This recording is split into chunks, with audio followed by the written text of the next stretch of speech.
All right, good evening. The time is 6:02 p.m. It is February 21st, 2022. This is a regularly scheduled meeting of the Argyle ISD Board of Trustees. At this time, we will determine if a quorum is present. Leona McDade, present. Jeff Williams present. Richie Deffenbaugh present. Brad Lowry present. Craig Hawksworth present. John Bitter present. And I, Sam Slayton, present. We do have a quorum established. The time is 6:02 p.m. and we will adjourn to executive session.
All right, good evening. The time is 7:17 p.m. We have returned from executive session. This time we'll have the Pledge of Allegiance. I pledge allegiance to the flag of the United States of America and to the republic for which it stands, one nation, under God, indivisible, with liberty and justice for all. Honor the Texas flag. I pledge allegiance to thee, Texas, one state, under God, one and indivisible. All right, we'll have a moment of silence at this time.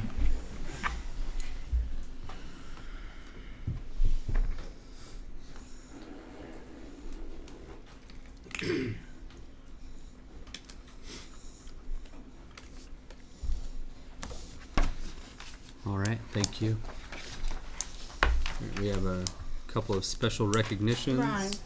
The first one to come in would be our Argyle Middle School one-act play. They got first place at the Middle School Invitational. And we need somebody taking good pictures. Chris, are you taking pictures? Pam's right there. Oh, Pam's here, okay. All right.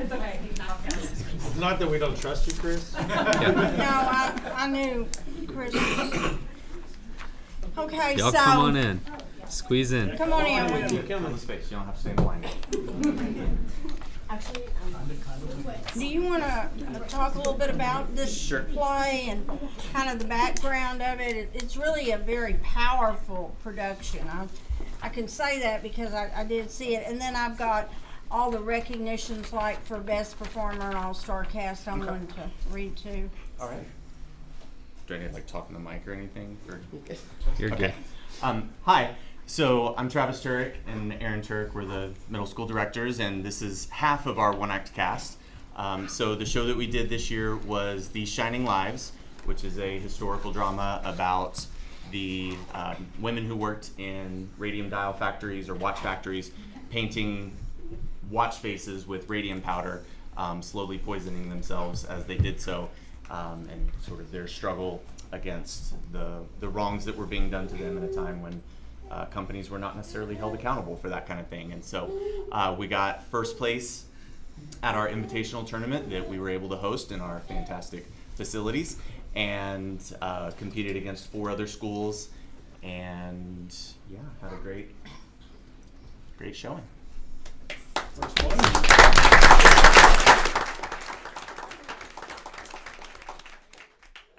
Some of you might have seen Radium Girls on TV, and it's really the same topic, but it was very outstanding. We are so proud of the way that you all performed.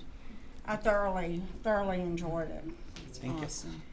So I want to recognize Best Performer, Harper Lowe. Come on up here. We don't have separate. Oh, okay. Never mind. Sam was just gonna shake. We're just gonna give you Congratulations. as the best performer. We're gonna hand the certificate for the whole group to you. It's for outstanding achievement for first place middle school invitational. Congratulations. We had 2 people that were on the All-Star Cast, Sarah Oldham and Bailey Bostic. Give it away. Raise your hand, kiddos. They can see who you are. Bailey, okay. Oh, and Sarah? Yeah. Okay, make sure that Mrs. Arrington gets a good picture of you. An honorable mention, ASC, Eason Michael and Susanna Hodson.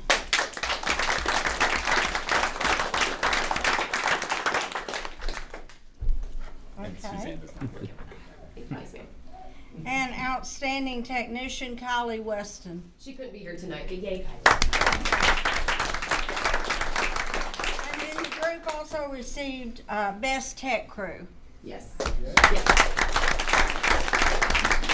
we're very grateful to you all for all the work that you have put in and how well you represented your middle school in this endeavor. It was outstanding. And thank you, directors, for how well you have encouraged and supported them and our school. Thank you guys Good for job. having me. Thank y'all. So we're gonna go ahead, we're gonna go out and Aaron's gonna take pictures all the way. Okay. Thank you guys very much. Thank you.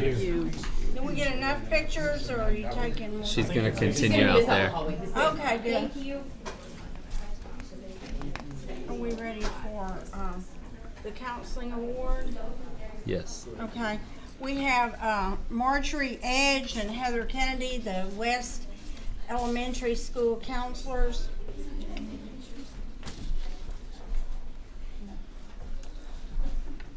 They received a state award. It's the Crest Counseling Excellence Award, and we're very, very proud. I had the honor of reading the application, providing input into the application, as did several other people in the district, and phenomenal job, ladies, and we're so very, very proud of you, and especially the fact that you have such an exemplary program for others to emulate. Yeah. Congratulations.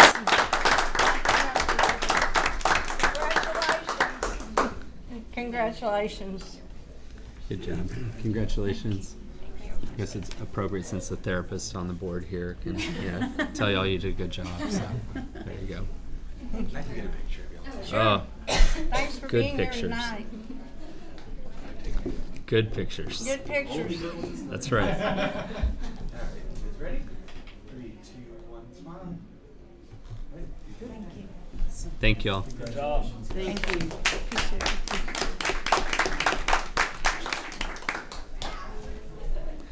All right, we have one speaker for our public forum tonight.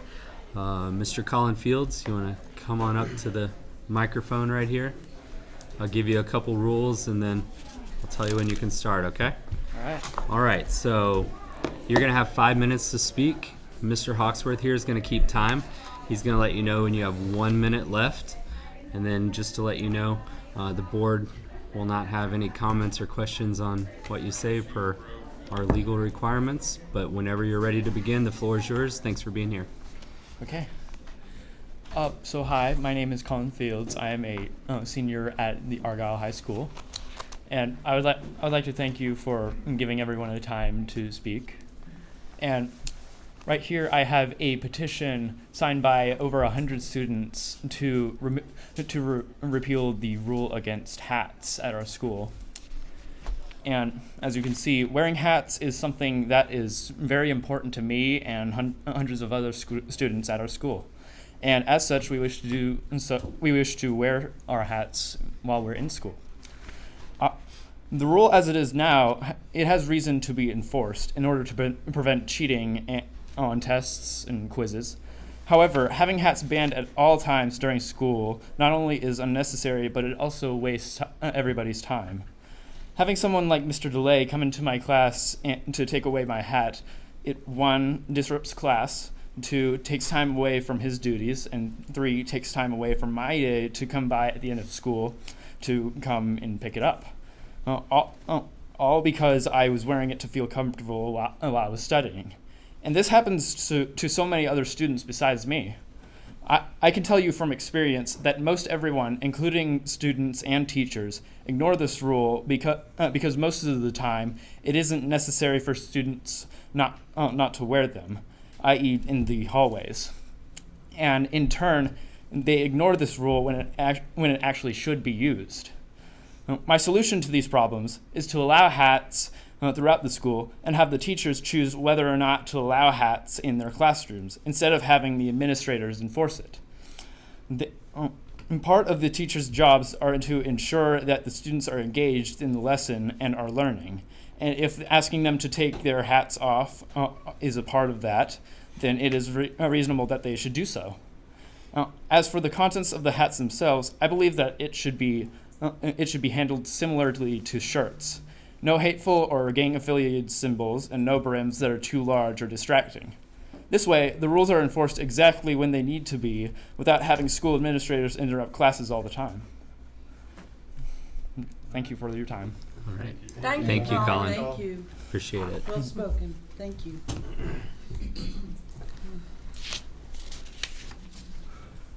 Right. We will move on to the consent items, donations.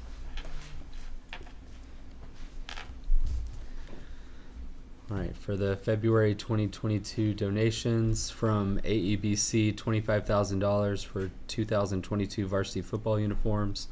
From AEBC, $3,500 for 2022 baseball pitching machine.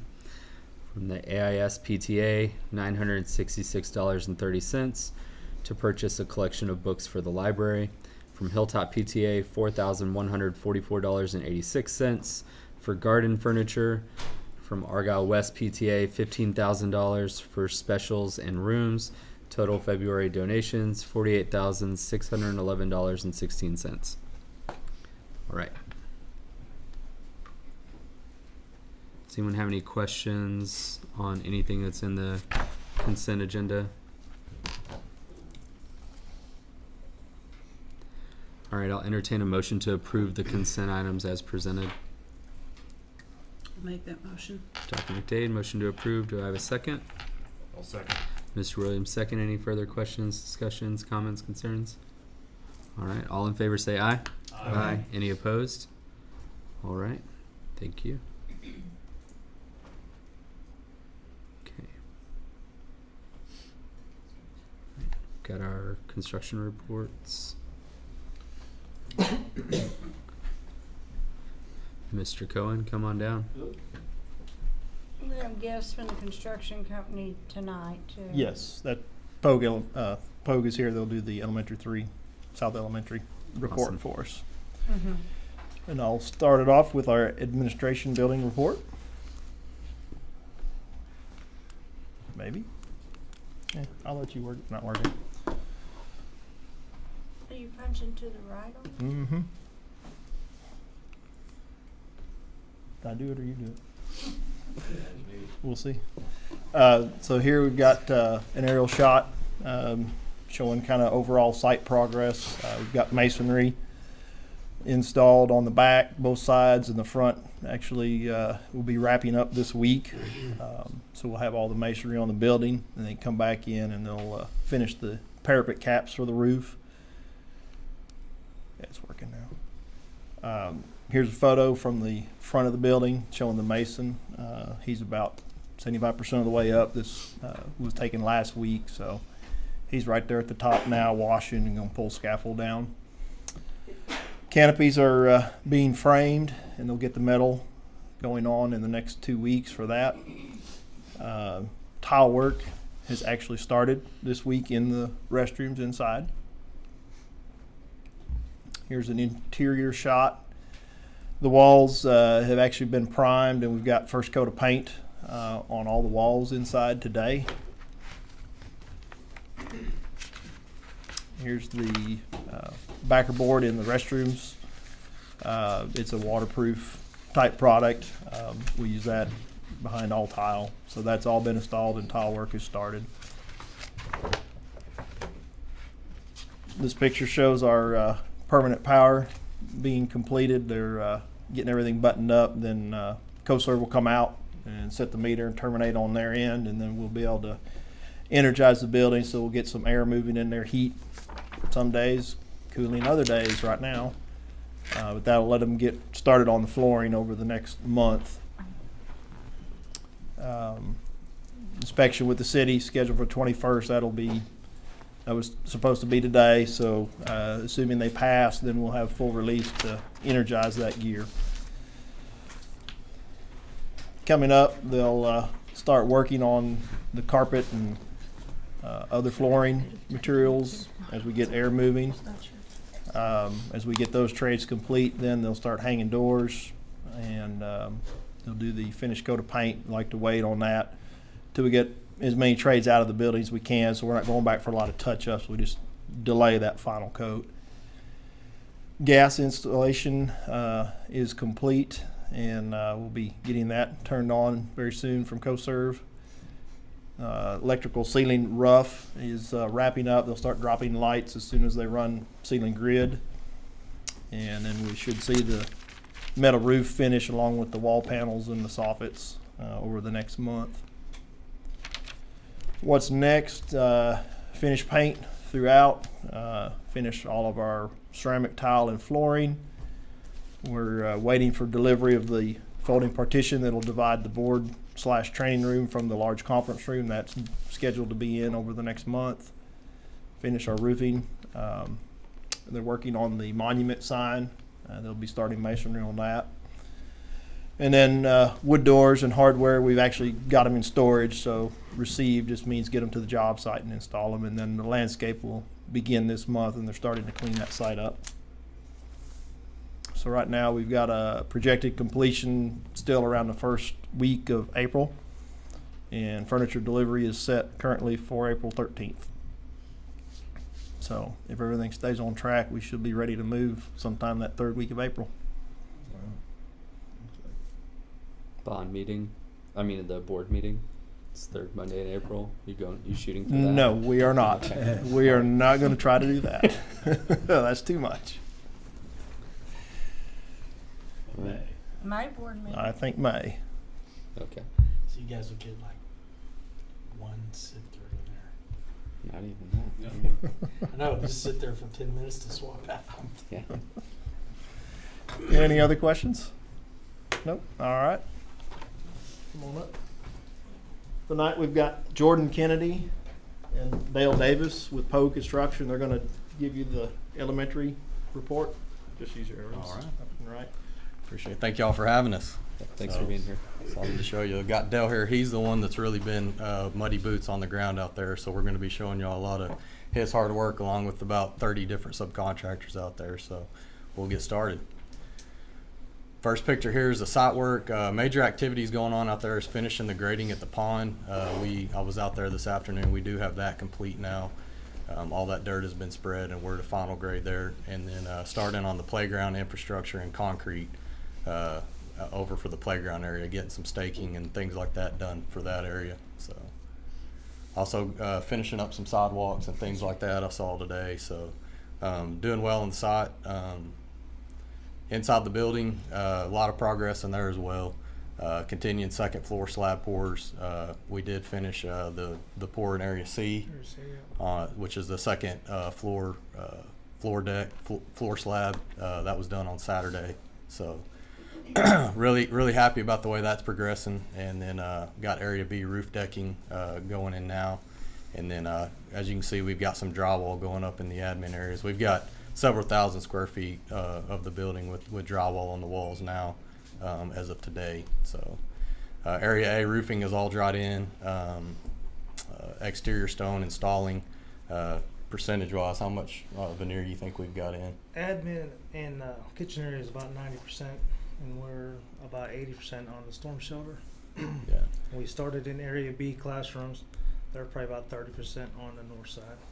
So that picture there on the top right, if you go out there today, you'll see that whole front facade of the building has pretty much got brick veneer on it now. So just the milestone schedule, we're still tracking in, drying in March 2022, still shooting to have everything dried in by then, and then obviously still on track for substantial completion in July. Feel really confident about that after being out there today and seeing where we were at. So moving on to the look ahead, we are going to start irrigation probably next week. Wanted to do that this week, but had some inclement weather that we kind of see in the forecast that may push that out to next week. We spoke about finishing up all the sidewalks, city sidewalks out there. Completion of the area D slab and roof decking, which is that last section in the classroom wing that if you drive by there you'll see is still opened up. And then obviously have to pour the concrete roof at the storm shelter will be one of the next places we go to, and then just finishing roofing in those areas as well. So feel confident about being dried in before all the spring storms start happening? That's the goal, yes sir, we do. Roofer's doing well. We got all his material out there on site, so which always makes you feel good in this market to see it sitting there. So We just got to get it up, and I know I feel confident these guys are going to get it on the building as long as we've got it out there. So. Yeah. So if you get dried in by March, then July is pretty easy to happen, right? We think so. Yeah. Yeah, I think so. Any We other have, questions? we have a favorite question, or I do. Just elevator, just making sure. We talked about that today. So we were looking at a May date on it, and it was scheduled for April 18th, and we did find out today they have pushed that to May, but we're confident we'll have it in May, sometime in May. Okay. Get that elevator installed. So. Anyone else have any other questions? Is Jeff still here? Yeah. We're not using Climatech in this building, right? We're not. And admin either? Just the new system, whatever E3 put in? Correct. Reliable controls. Okay. Okay. All right. y'all Thank for y'all your for time. being here tonight. We appreciate it. Thank you. Thanks for your hard work. Appreciate it. And for those of you who might not realize it, Jordan Kennedy and Heather Kennedy are husband and wife. She was here for the board earlier. Yeah. Yeah. Family affair tonight. It is. Drive one car. It's a good date night.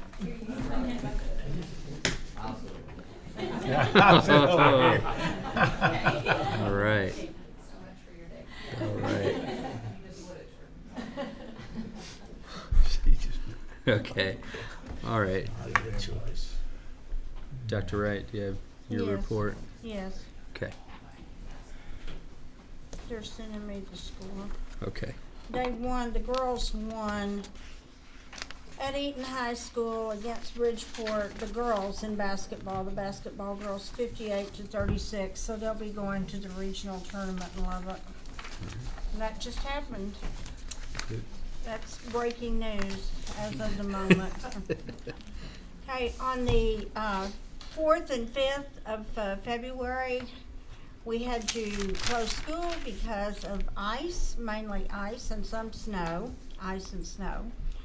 And so we had enough minutes banked that we were still able to take the 14th off.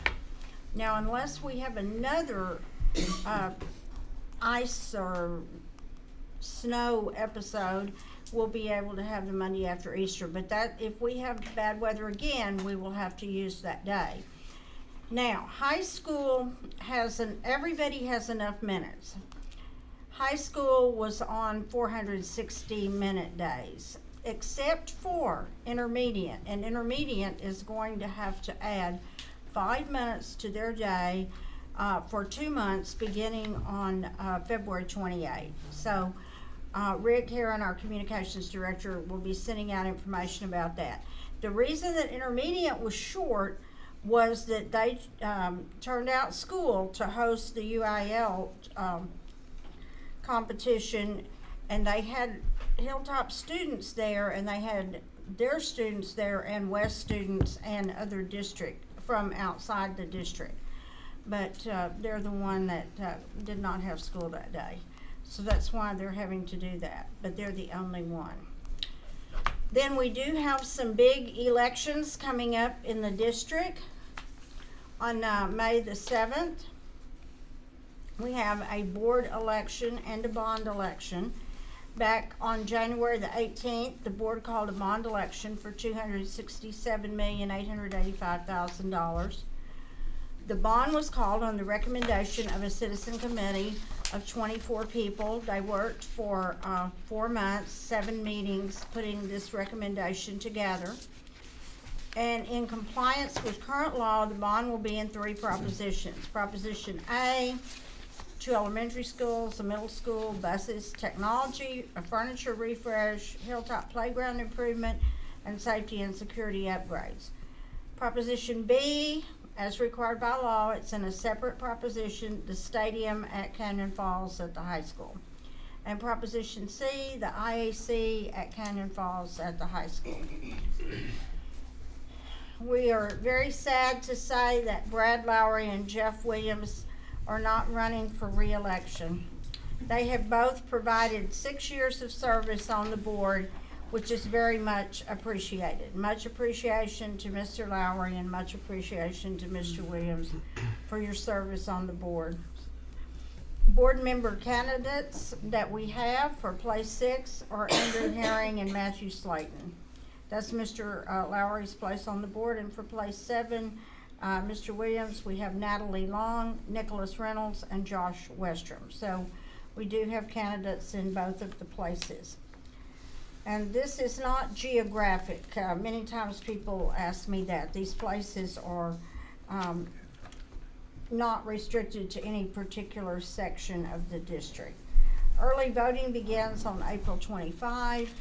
I want to encourage everyone to make sure you're registered. You have to be registered 30 days before the election. And then to vote. Registering and voting. Those are critical because that is the voice of our taxpayers. The vote. In the state legislature, Argyle will continue to be in District 12 for the Senate. The current Senator, Jay Nelson, is not running for re-election. Our current representative, Tan Parker, and other candidates are running for the Senate seat for District 12. Argyle was in District 63 and in District 64 for the State House of Representatives. Now there's a newly formed District 57 that includes most of Argyle. It's like there were 2 districts that have now become 3 districts. The beginning of February is always, every other year, is always eventful in school districts across Texas as we have realignment.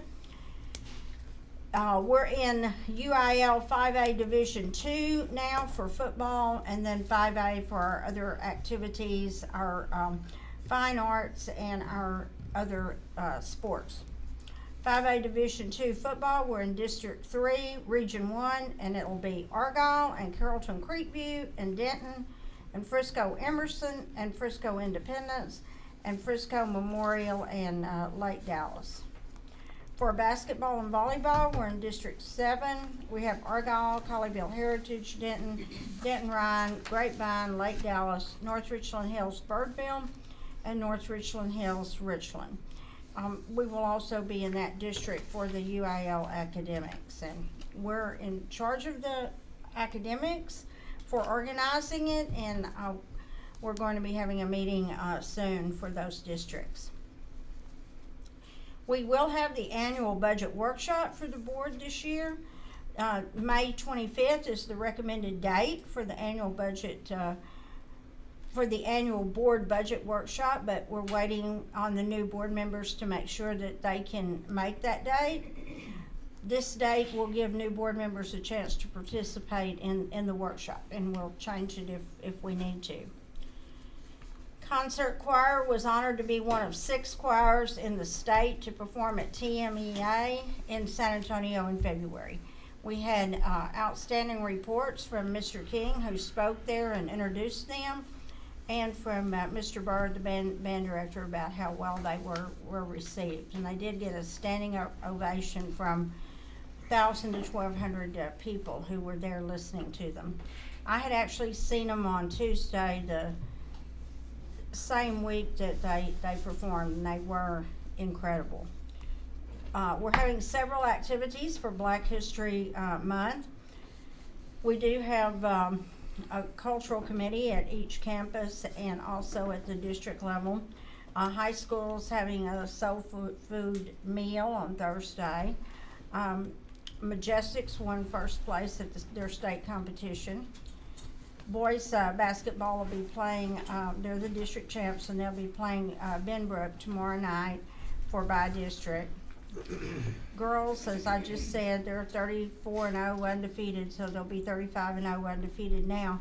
And they did defeat Bridgeport, and will be going to Lubbock for the regional tournament. Girls and boys are both undefeated in soccer and district. Our golf tournaments are starting. Our tennis students have had excellent performances, and our track got second at the Keller Timber Creek track meet. So that's where we are with our events and activities right now, most particularly hoping that everyone will register and vote for the May election for the bond and for the board members. Thank you. Thank you, Dr. Wright. All right, if we could have our athletic director, Mr. Todd Rogers, come to the front. How you doing, Coach? I'm great. How are y'all? Doing well.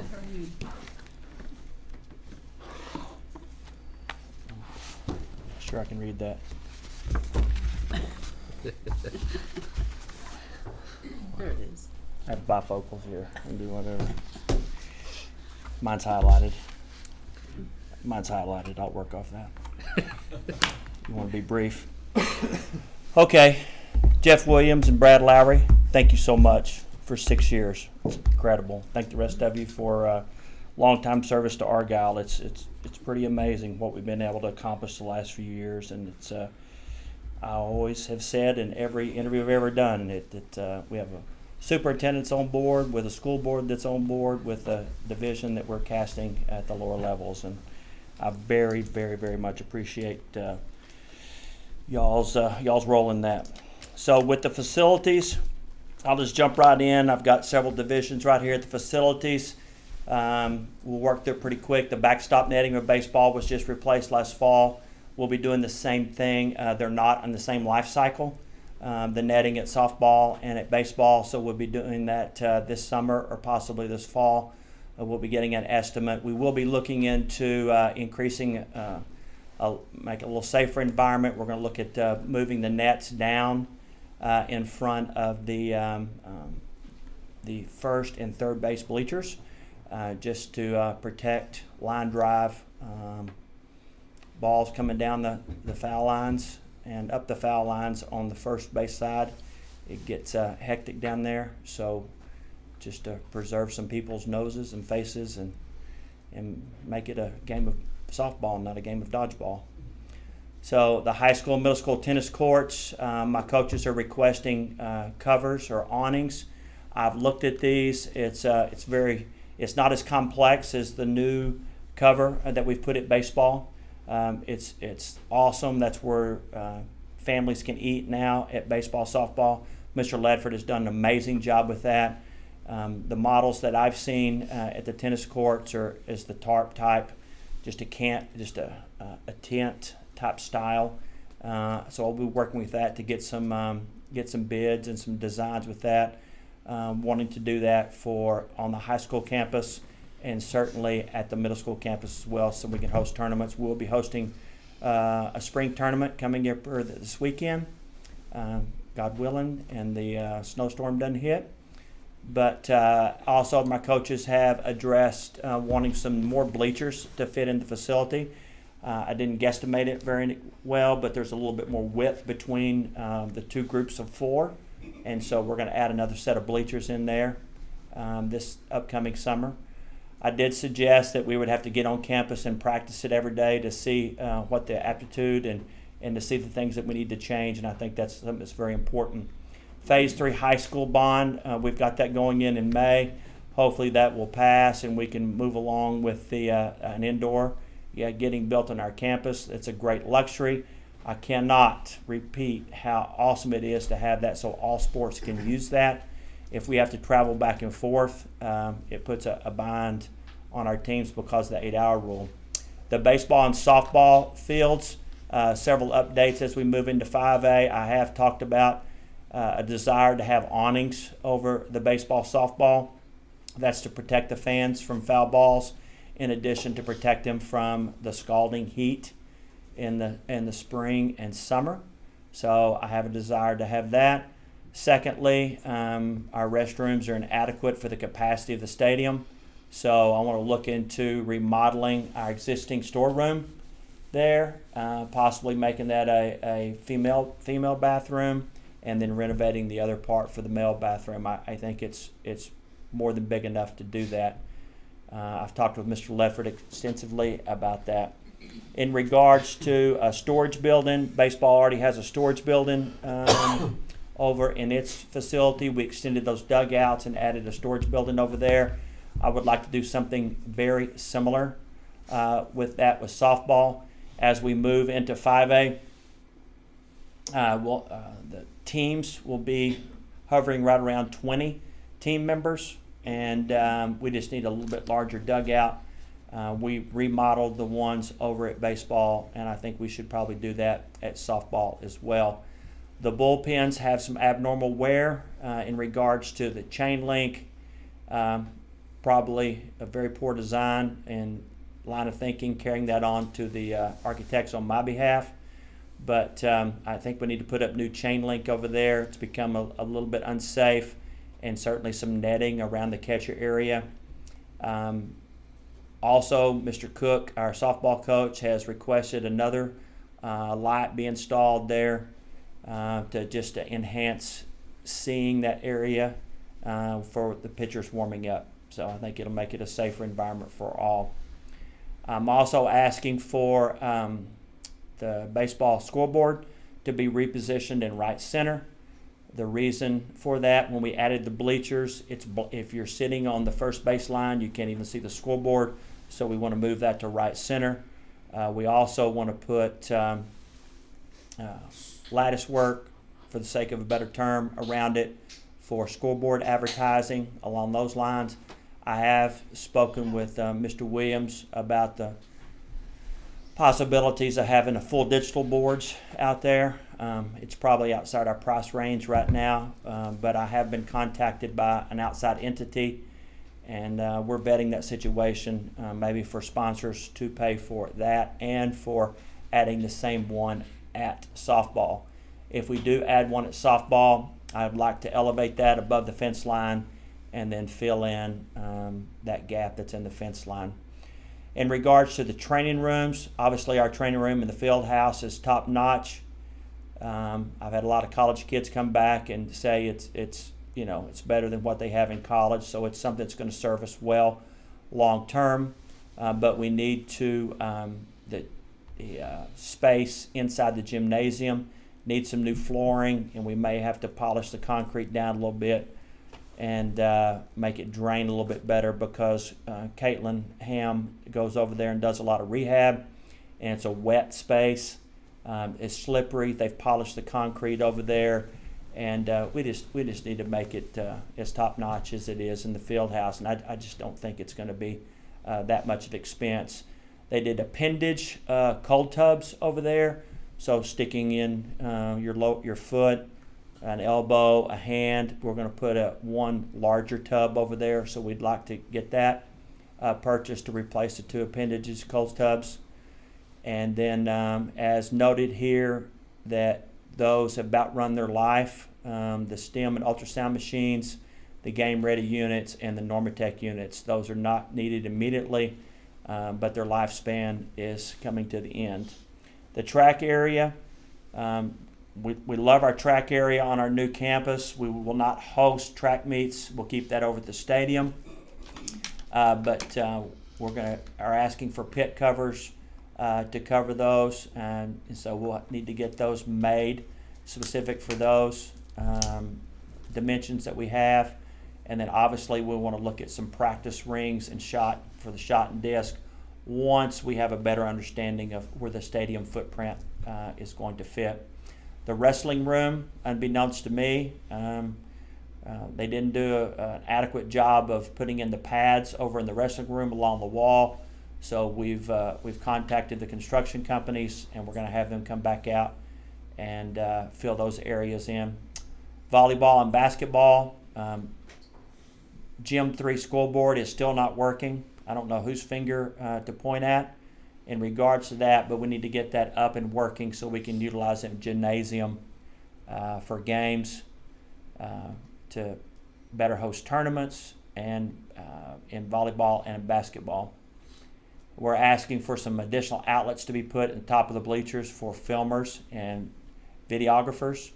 And then we're looking to purchase some more chairs for gyms 2 and 3 with a scores table for gym 3.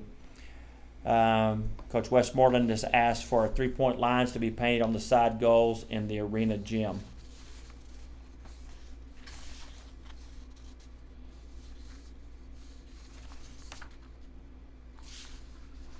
Program updates, changes, and requests. I just wanted to give you an update. We transported about 8 times over the course of the season to practice in the indoor. It went without a glitch. We kept 2 buses on campus. My coaches drove. We were able to transport, get over there, and practice in the mornings. get off that campus before middle school school started. So we felt like it went well. We bussed everybody during 6 home varsity football games. Went very well, and we're doing that same thing with our soccer teams currently when we have a home contest. Most of the time the kids are filling out alternate transportation forms in soccer, and the parents are picking them up on that campus. New update, we're joining the Northwest Keller and South Lake Carroll Middle School League. We're pretty excited about that. One of the nuances for that, it's going to be much better competition, much closer travel, but we're going to be required to have C teams. We feel like we're far enough along to have that. It's going to give many more kids opportunities to participate with less travel and missed less class time. Our character building programs, I allude right here to the football teams, our 6th year of doing that. I know that we're doing that in several other sports. Coach Carter in our cross country program is doing something along those lines, and I know that girls soccer is doing very much the same thing. So it's a very important piece of our building character in the springtime to try to identify leaders and take over as leaders when the fall campaign turns around. In regards to number 4, I'll have a handout at the end to do that. Middle school staffing has to do with the C teams, and we just added that just last week. So we'll be talking about the addition of maybe some needed coaches. We may be able to cover it this year with our existing staff, but we'll assess that in the next few weeks and make sure we have a good understanding of our requirements moving in for that. As far as the high school staff changes, it really you can just go to the next page. As we were able to staff last year for 5A coming up, I made some additional moves this last year. Mr. Koch is getting out of football, and he's going to be the head girls soccer coach. We had about 50 girls in girls soccer. That's all they do, that and track. I really felt like that was unfair to the girls soccer program for Mr. Koch leaving on every Thursday and Friday. So he came in and we had a good discussion about it, and he's going to take over that program year round. And so those girls have training sessions and weightlifting sessions and plenty of attention that they're going to need in fall as they prepare for their sport. In addition to Mr. Koch, I think I have a plan for Mr. Cook to be the softball coach only. We just needed to rearrange the schedule a little bit and pick up his other teaching assignment. His other coaching assignment was assistant cross country. So that's about it in regards to the different aspects of the athletic program. In regards to participation, I've been keeping this for a little over 12 years now. The trends are trends. Things that influence them the most are caps on our gym sports. There's only so many kids that can play in our volleyball program at the high school. There's only so many kids in our basketball program, so forth and so on. We have your uncut sports, non-cut sports like football, cross country, and track. And then you have some that are not to full capacity yet. You have your boys soccer program, who is only supporting 1 varsity team. We can support 2 more teams going forward with a 2 JV type format. And then our girls soccer team has a JV. We cut very few girls from the JV soccer program this year. I think it was less than 5. So we still have room for growth in that. We would have kept them if we had enough for another JV, but we didn't. So if you want to follow along, if you want to look at the high school totals, it was 52% of the kids in high school were participating in athletics 4 years ago, and then 53, 54, and now 50. But I think as our population grows, I think it's only common for them to, the percentages to go down. There's just no way for them to keep up. But I had a hunch, so on this next sheet, I had a hunch that we've always kind of, in jocularity, popped off that kids move in, they're going to be doing something. They're going to be in extracurricular activities. they're going to be in sports, they're going to be, something of the nature. Well, here's the percentage of the total high school increase is on one line, and then if they're athletics or another. I think if you'll look in year 2 up there, that was the 18-19 school year. Me and Miss Vickery have gone back and looked at the data. I think we probably left the cheerleaders out that year. I don't know why it dropped so much, but that's an anomaly. But 16.9% of the population participates in athletics that move in, and then 12.6, and then notice that of all the students moving in, only 6.5% of them participate in athletics.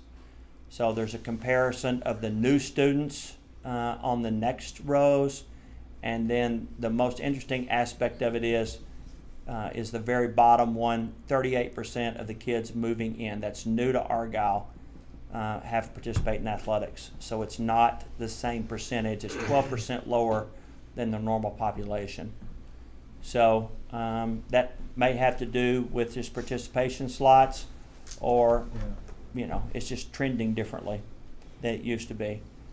And I still think that we're going to get the types of move-ins that we're getting. They want to be involved in extracurricular. There were people from Seattle, Washington in today. 3 kids participating in soccer, cross country, track, and they're moving here to for the academics and for the athletics. So they've already got a house. It's just a matter of transitioning to to Argyle. So we've got a good product. We've got good social media presence. Our numbers across the state speak for themselves, and I think people are still going to be attracted to our community as long as they can find a house. And that's pretty much it in a nutshell.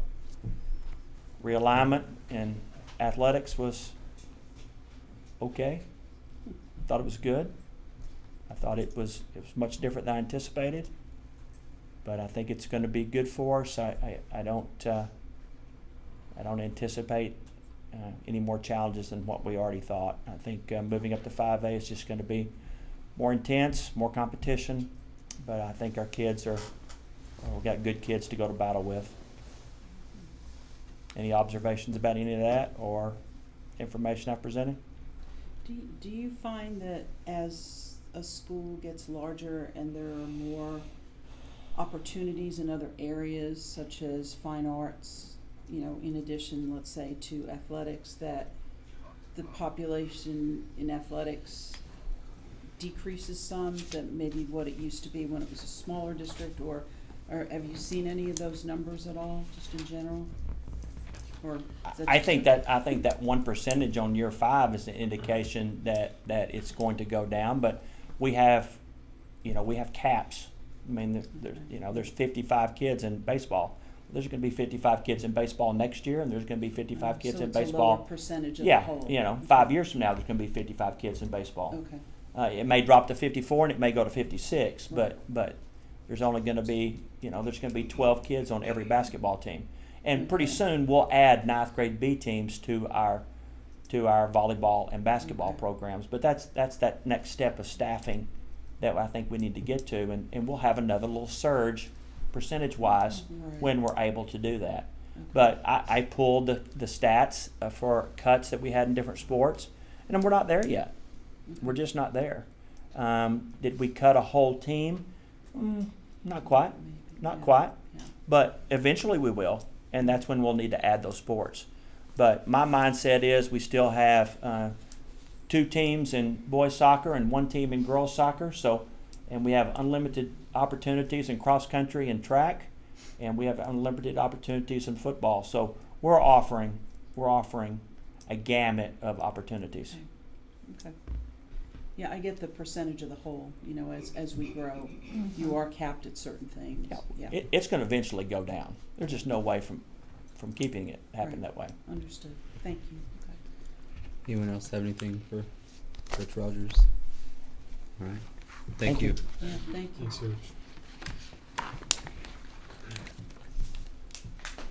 All right. Now we have the band director, Mr. Bird.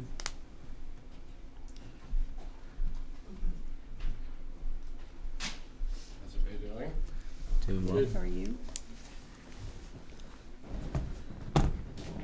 Thank you for allowing me to come here and speak. Thank you for your service.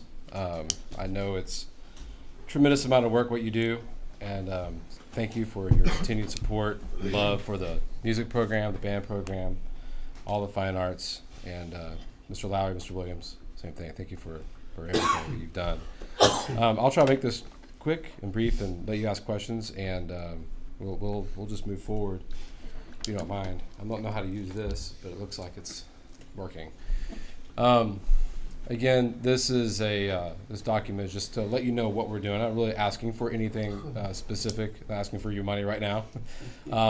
Just letting you know where we're going as a program, the growth that's happening, so some staffing needs, budgetary considerations. We just went back the last 5 years. We have this data from when we first started for the past 12 years.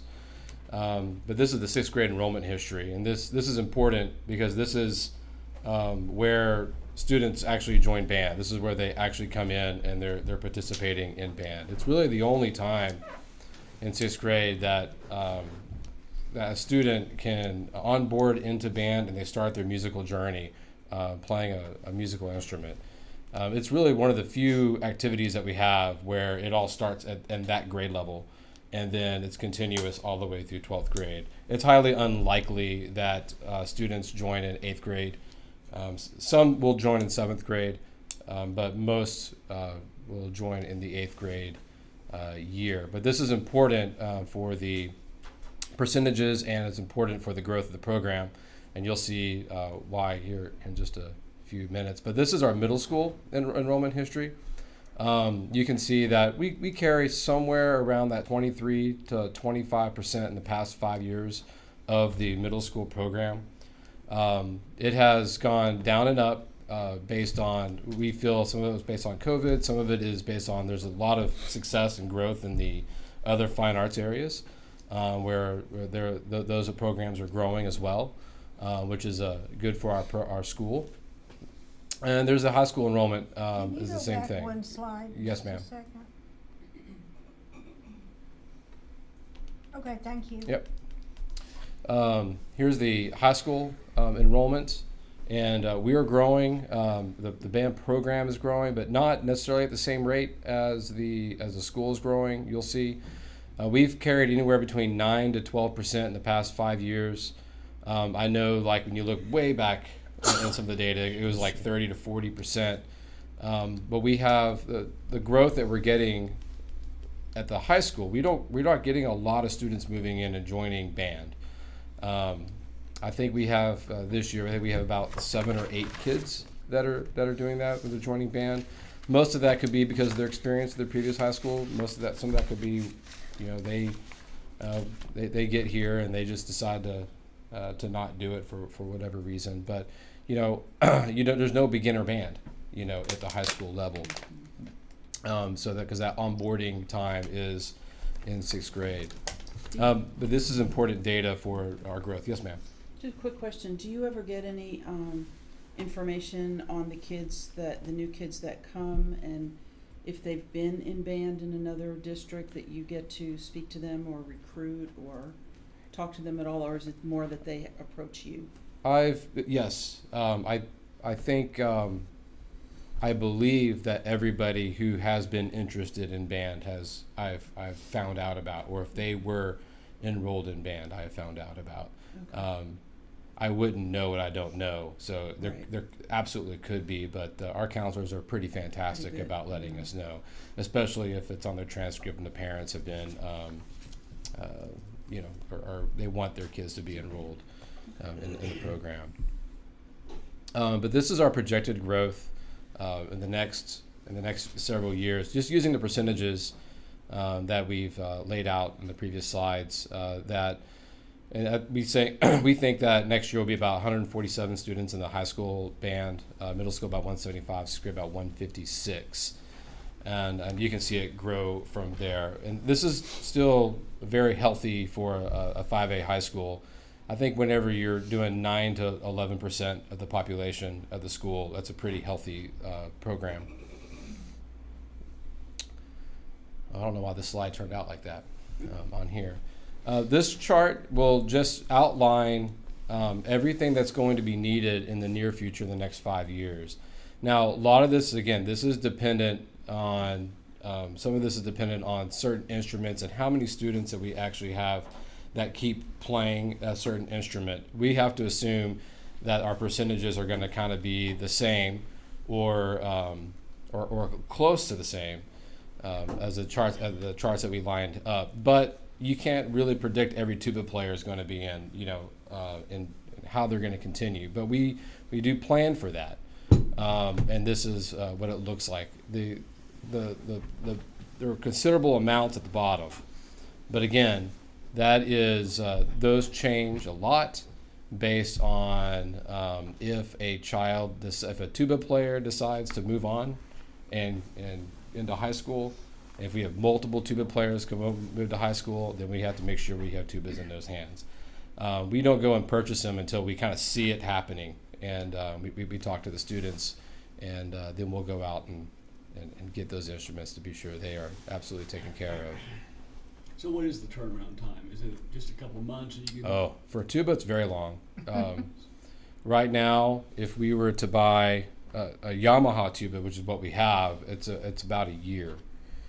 But it hasn't always been that way. So you have to try to predict the future. Yes, sir. Okay. It hasn't always been that way. It was about 5 to 6 months, but recently it's gone to about a year. We are looking to get a different brand just so that we can get the turnaround time a little bit quicker. As you can imagine, the prices have skyrocketed on musical instruments along with everything else. What was a $5,000 instrument is now about a $9,000 to $10,000 instrument. Some of them have doubled in price. Some of them are relatively close, up 7 to 10%. But a lot of the big priced instruments, especially the ones that are imported from the Yamaha factories in Japan, they've really gone up in price. Any questions about this chart? I know it's a lot. The red is basically that's the fourth time we're going to have to buy them. Yellow is like that's the first time we're going to have to do it. We do, in parentheses, that is how many we would have to buy for that particular year. We always do +1. So we predict that we're going to be using probably 14 mellophones next fall, but we need to have one more.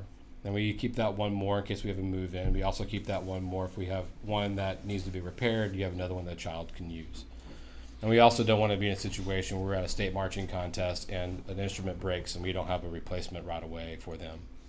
But you're not going to buy your needs for 2025 now. Oh, absolutely not. Because those numbers are probably not going to be accurate. So you're basically... You're right. You're a year in advance is what you're kind of looking at. Yes, sir. Yeah. Yes, sir. These numbers are what if everything stays true, yeah. and that particular child playing that instrument, we might have the flute experience for the flute players might be incredible, and we might have just an army of flute players coming through the program. And then we might have some instruments and low brass where we have a lot of students that are deciding to do athletics and they don't want to participate in band. But that's hard to predict, really. It really is hard to predict. But we need to look at this and know this is a reality. It could happen. Likely, the numbers at the bottom are not, but they will change based on how many students are moving from one class to another playing those instruments. Percussion is old. It's another animal, and these are the percussion instruments and the projected number of students that we have, and it's a lot. Our percussion studio is very healthy, and it's a great program. As we grow, as a marching band grows, so does the drum line, so does the front ensemble, and we have to make sure that we have all the equipment in place to outfit our marching band, and we need to be able to have instruments in front of those students. In addition, as we go in, you'll see in this next slide, as we go into 5A, there's other requirements that students have for their auditions in 5A that they don't have in the 4A and down. This chart I couldn't ever figure out how to get this chart to look right. So I worked hard at it, and I just couldn't figure it out. That's why I teach band and not Google Slides.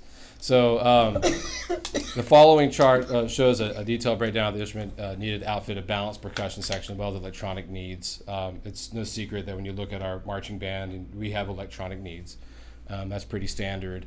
Some of those will need to be replaced. You'll see like the Yamaha, the marimbas. You'll see the Yamaha YVRD 2700. We need to start getting those in place in 2023. That's for the growth of the program. In addition, like we need to have some 5-octave marimbas. You'll see that 2022, $18,000 a 5-octave marimba.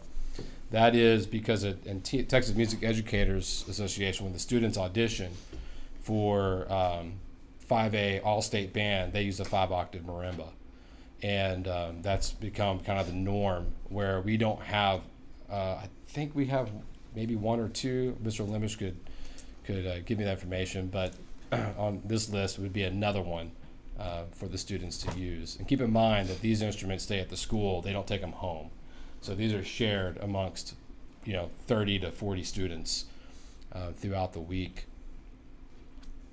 This is miscellaneous needs and replacement of large cost items. Obviously, as our school grows, or as the program grows, we are just kind of continually adding to our marching band uniforms, just a little at a time, just as we need them, just so we avoid just buy all new uniforms. So we have to add a little bit, some white bibs, some shakos, some plumes every year. Some of us due to wear and tear. Some of us we just need to have certain sizes. Same thing with the tuxes. We do plan on replacing all of our uniforms, our traditional game day uniforms in 2024. Those uniforms are really only supposed to last about 8 years. Obviously, 8 years is pretty standard, but the wear and tear on our uniforms is a lot because we don't really do 8 years. We do a season and a half in our uniforms, or 2 seasons. So you have your regular season game, then you have all your playoff games. So we're going through those. We're wearing those uniforms way more than a traditional marching band is doing. Marching drums, same thing. They usually replace about every 8 years, so you can see that in 2025. I am working with Ms. Stewart and Albert on rewrapping our semi right now, and I put that in there as 2027 as a rewrap. It really should be about every 6 years. Obviously, we would wait to find out, look at it and decide if it needs to be wrapped. But right now, it's in rough shape. We had to do a lot of maintenance to our trailer, and we want to rewrap it and make it look acceptable. These are the total projected costs of what it would look like if everything kind of played out what we thought it would be. Now, again, those numbers are pretty big, but that's based on the numbers, and those always change. So that's what that looks like. The grand total for this year would be like the $65,000. I think some of that's going to change because we have, as enrollment is coming in from the middle school, we're looking at it and going, okay, we're not going to need this, we're not going to need this, not going to need that.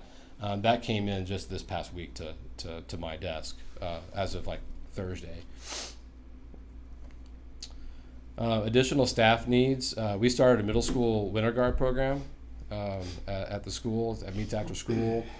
There's a significant need for a full-time color guard director. Right now, our color guard director is paid for a little bit from the district, a little bit from our booster, supplemented kind of on both sides of it. Right now, the color guard director pretty much works long hours during marching season and not as many hours during this time of the year, but we did start a middle school color guard program that's taking a lot of time. He does Wednesday afternoons.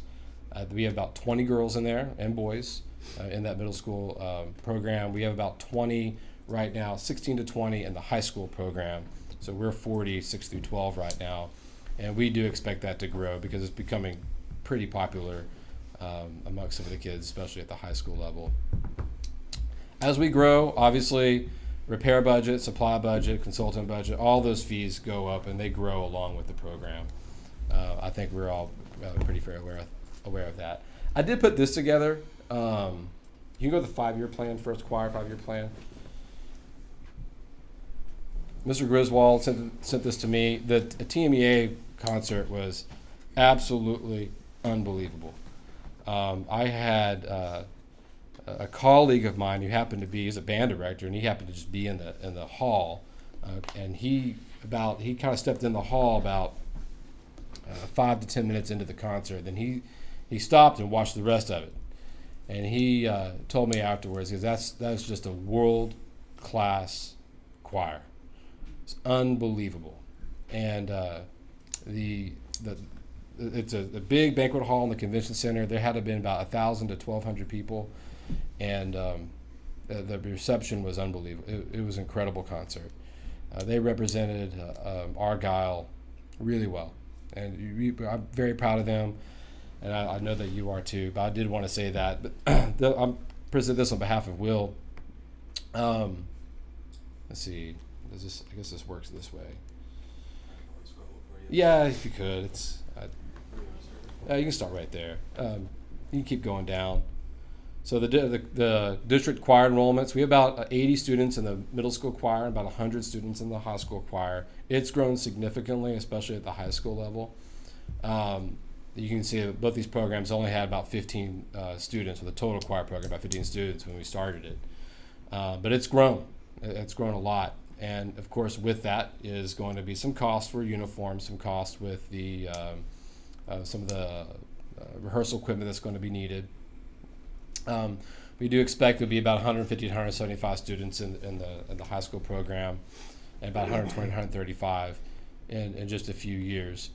We need to buy some more tuxedos and other items, dresses for all the girls. Our largest technology needed right now is a traveling sound system. Our choir is getting asked to perform throughout the community. And so being able to take a sound system that travels throughout the community and around the area is needed. Need of additional microphones and stands for recording choir performances in the auditorium, as well as making audio recordings.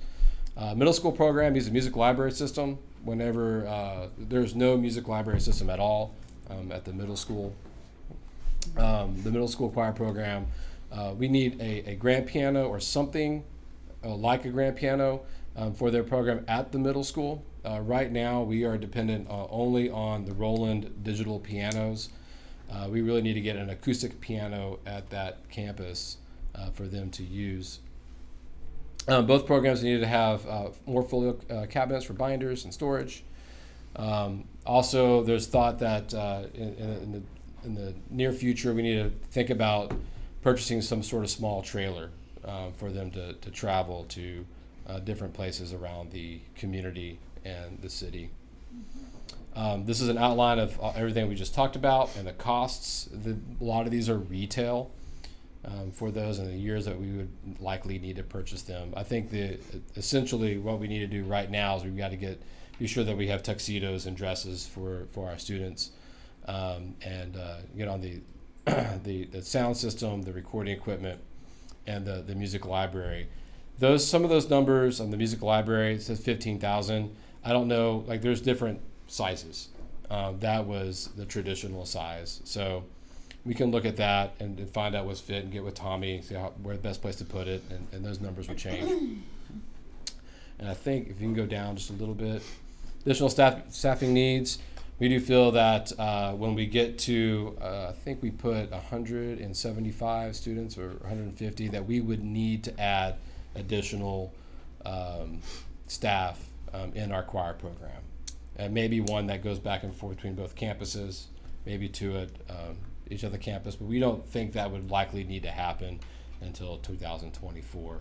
Of course, that's based on the enrollment and the retention in the program, which seems to be pretty healthy right now. You want to go down a little bit more? That's just some information that we got from other districts on kind of what the number of students are needed for an assistant and another person. So you can look at that. It seems to be between 150 and 200 students enrolled. again, like the band side, as they grow, it's going to be a little more money for fees, traveling, supplies, those things. We can keep going. I'm not going to go through every one of those, but and then of course we are in unprecedented growth. Can you go to the next link on that, please?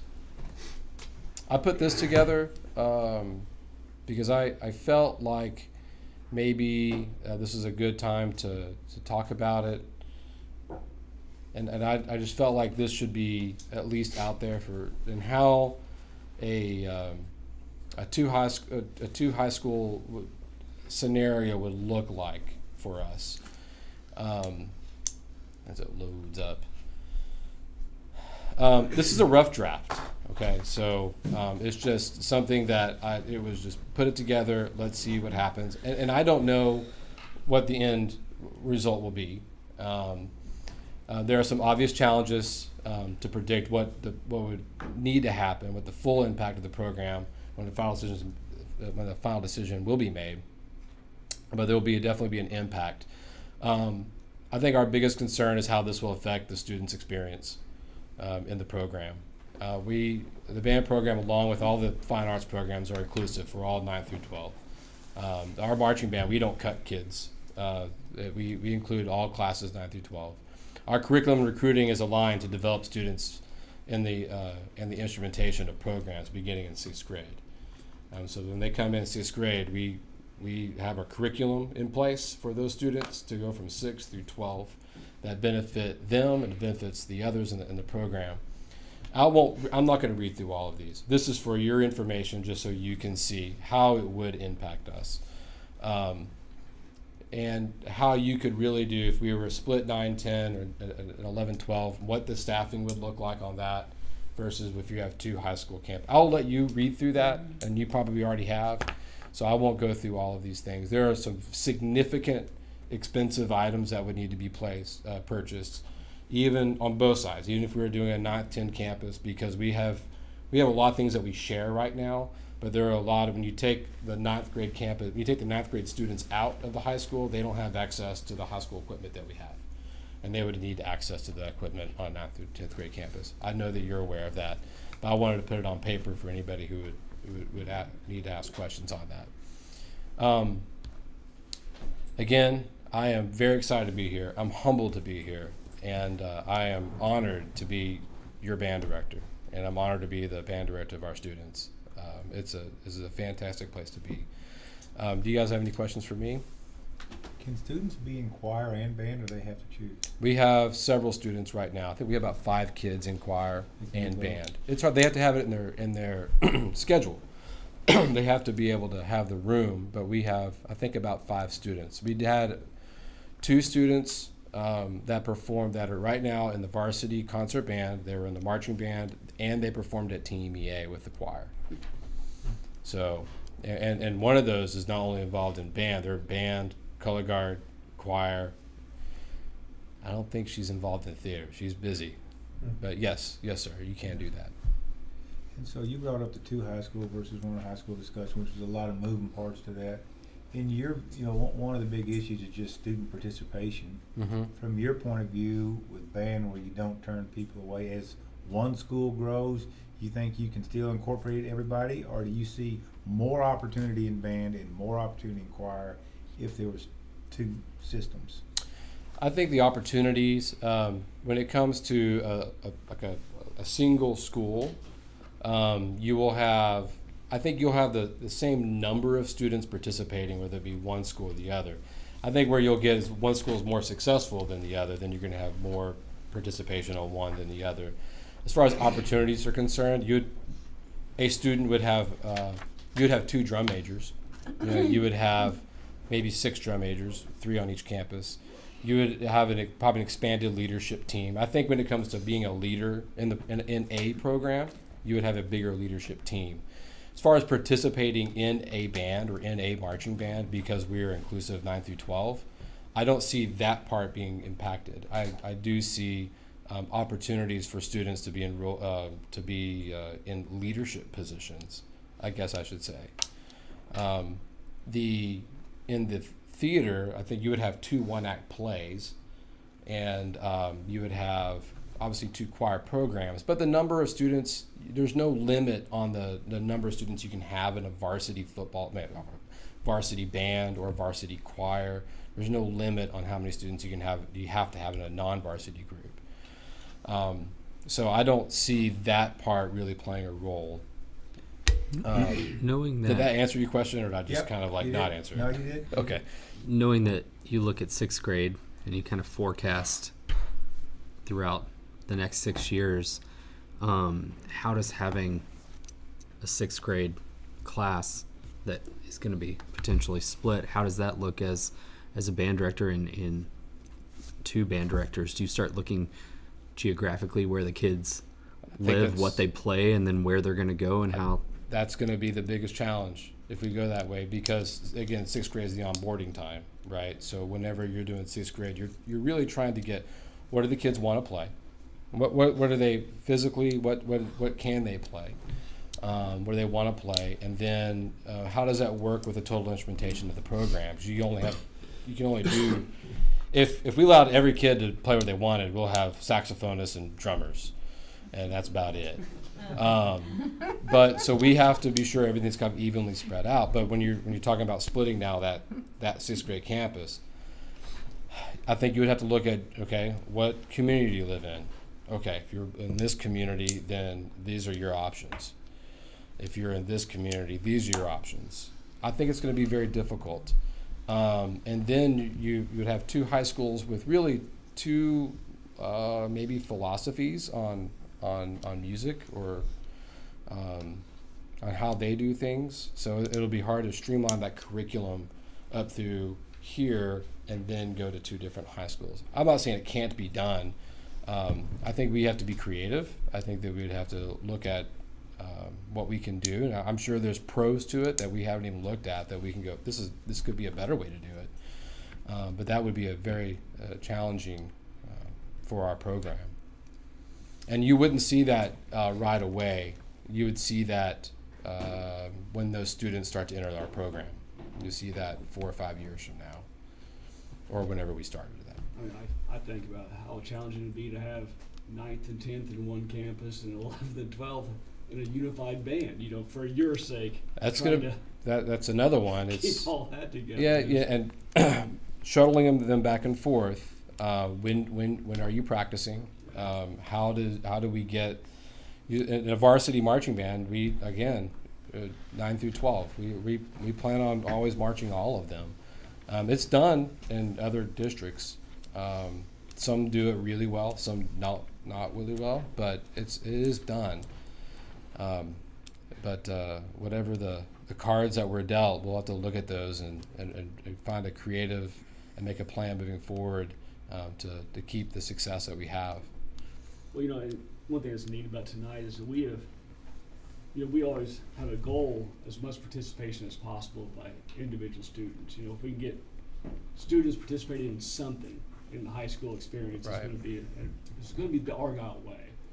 And now what's unique about Argyle is that they're going to participate and succeed. And right, the things that Coach Rogers has given these kids, and you've given these kids, and Griswold, and it's just been amazing.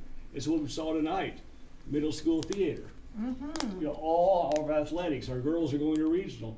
You got the band as a 2-time state champion in a row, and then you've got the choir, what Griswold's doing. It's just neat, and we want to just protect that we can get as many kids as possible absolutely into our programs. Absolutely.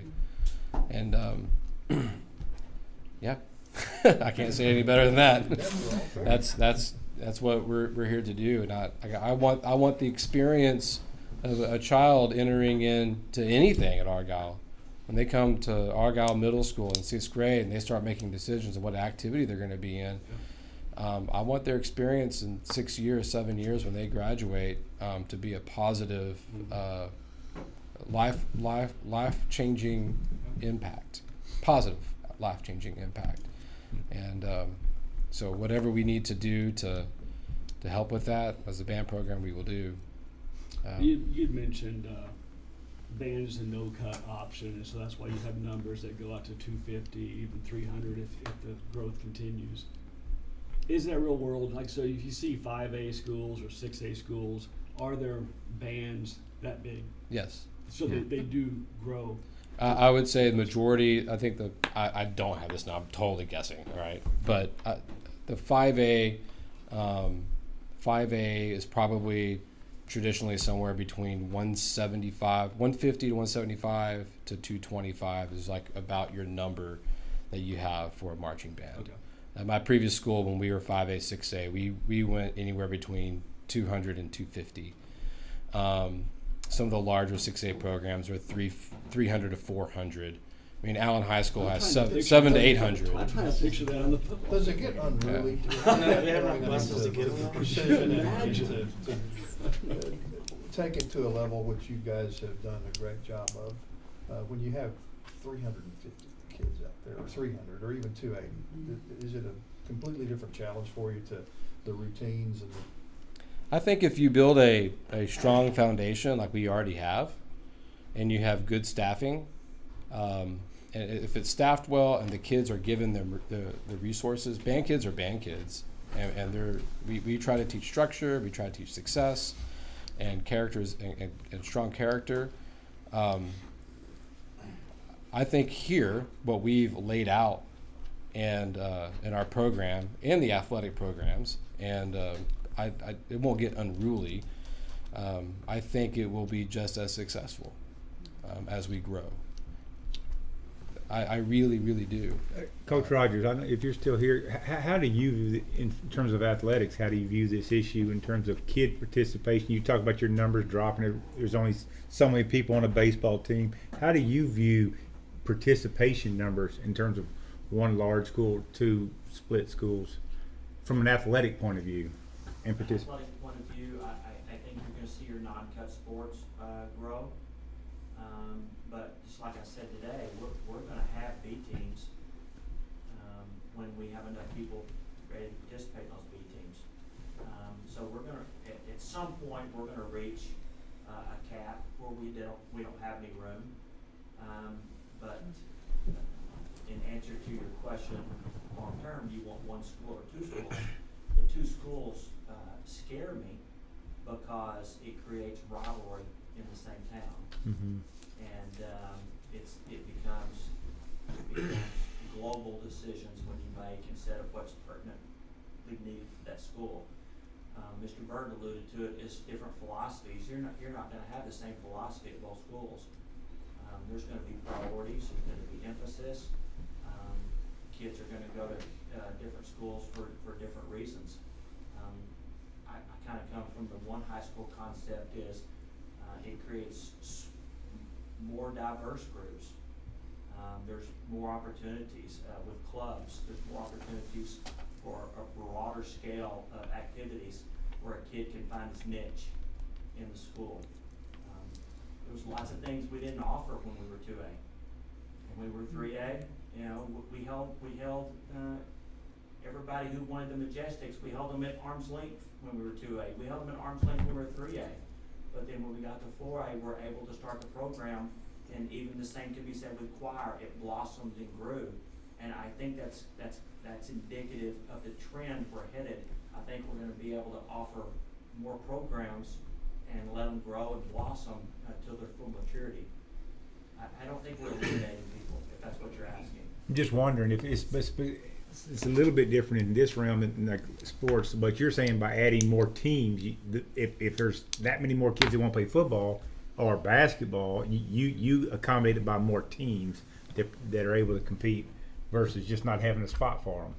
Right. I mean, by definition is a basketball team has 5 players. Right. A volleyball team has 6. So by inherent nature of the sport, you're going to have limited participation.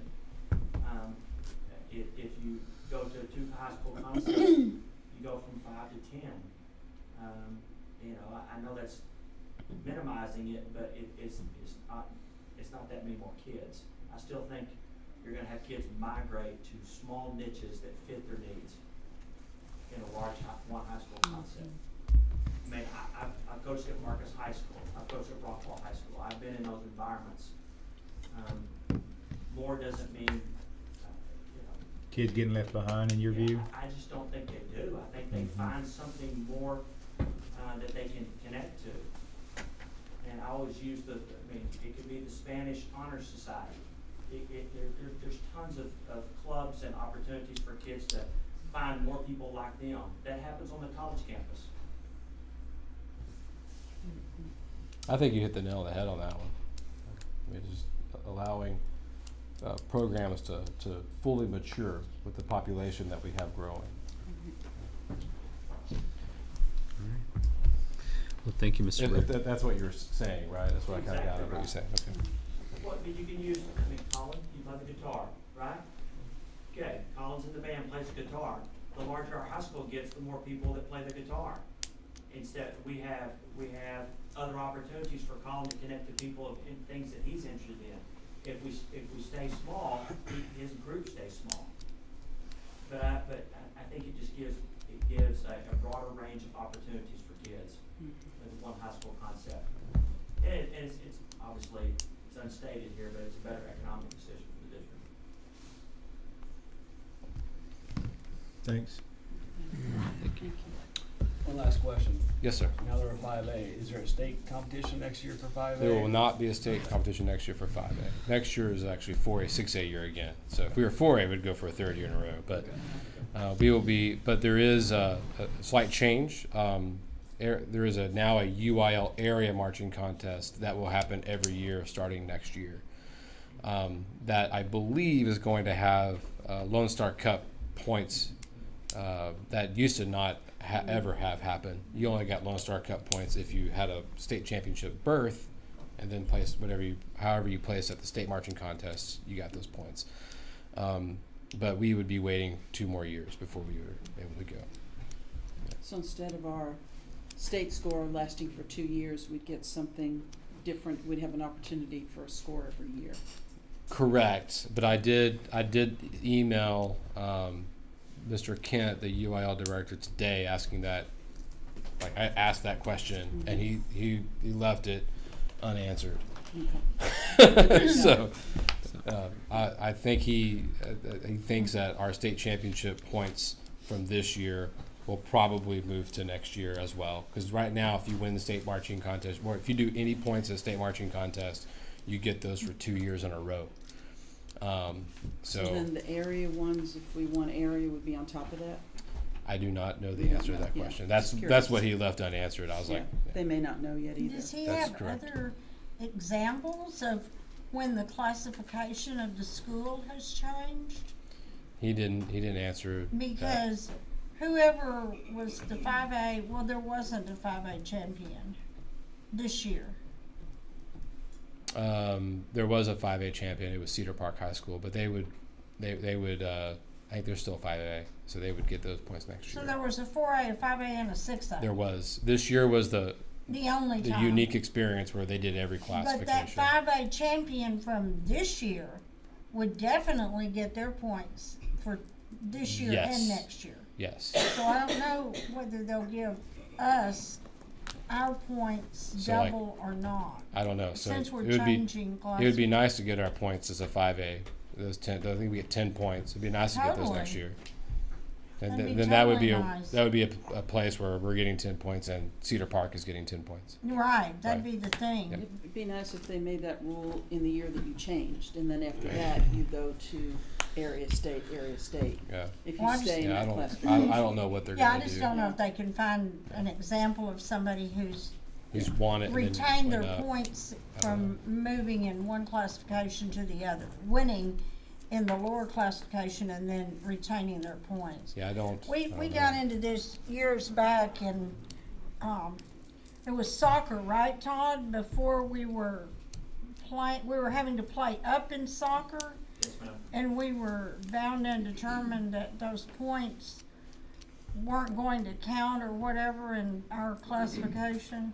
Right. Because not everybody was able to play soccer in that classification. Correct. I wish I knew. Yeah, I wish I I know. knew, yeah. It's just the question becomes, will we get the points doubled and Cedar Hill? That's the point. Okay. Yeah. Any other Any other questions for me? I appreciate all the information and appreciate that you did the 2 high school impact. Well, That's definitely food for thought. If you have any questions that you have seen on the presentation, any concerns, feel free to reach out to me, and I'd be happy to sit down with you. So, Our thank you so much. executive secretary is the person that got that doubled where you got to count your points for 2 years. So our executive secretary could be a good lobbyist for getting our points. There you go. Mrs. Johnson. There you go. All right. Thank you. Thank you so much. Mr. Bird. Thank you. All right, we'll move on to action items. So, Liz, is this you or is this Jeff? Jeff. Jeff. Just took a wild guess. There were zeros involved. No, not exactly. It's not what it looks like on the face. Okay. So this is recommendation to approve a change order for $45,000 to our construction contract with Integrity Contractors. This is solely for the purpose of installing our Verkada cameras and access control on doors. This has been in the past typically something that we've handled outside of construction contracts as part of the FF&E budget that every project has.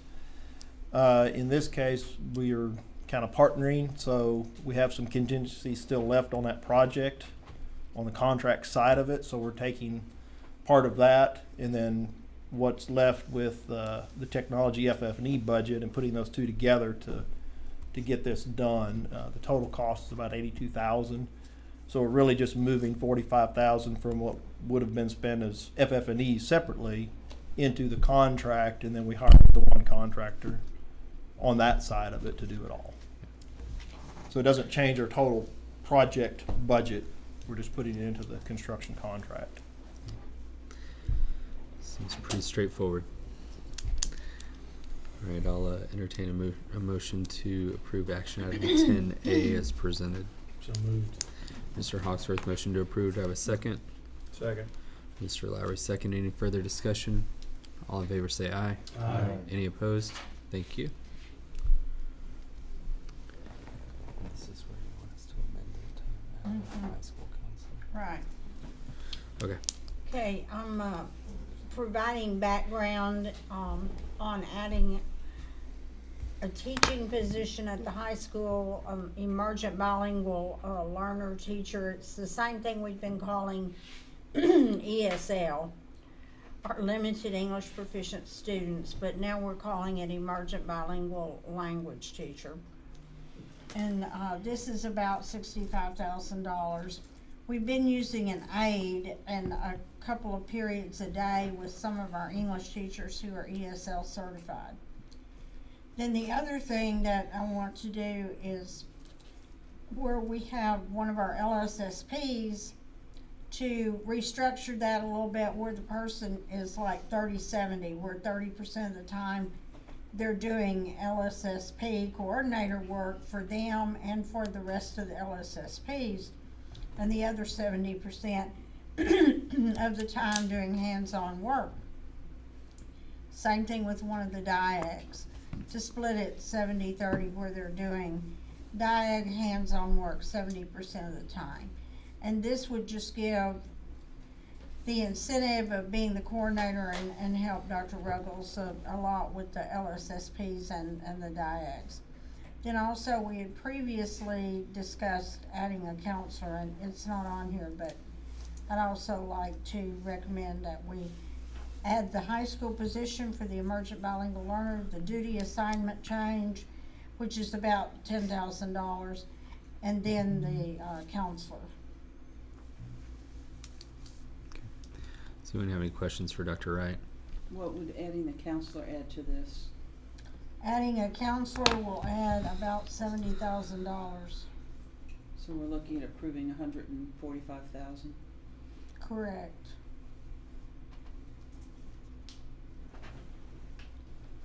Any other questions?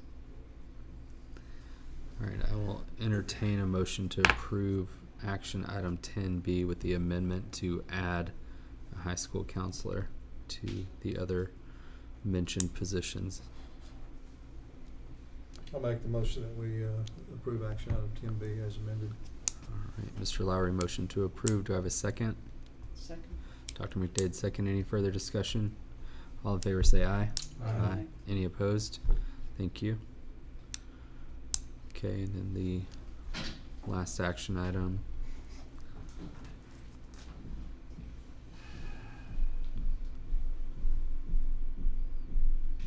Sure you don't want Jeff to do this one, Liz? I mean, it's got just as many zeros as the other one.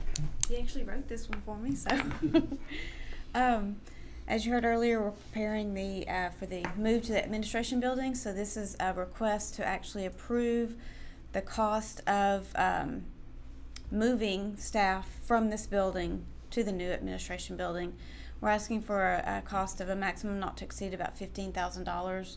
I believe we had 3 companies, is that correct, turn in quotes, and we believe it'll be less than that, but we would have asked the $15,000 as a max not to exceed, and that is part of our FF&E budget, and it's within our range of what we felt like the budget would be. So, any questions? Any questions?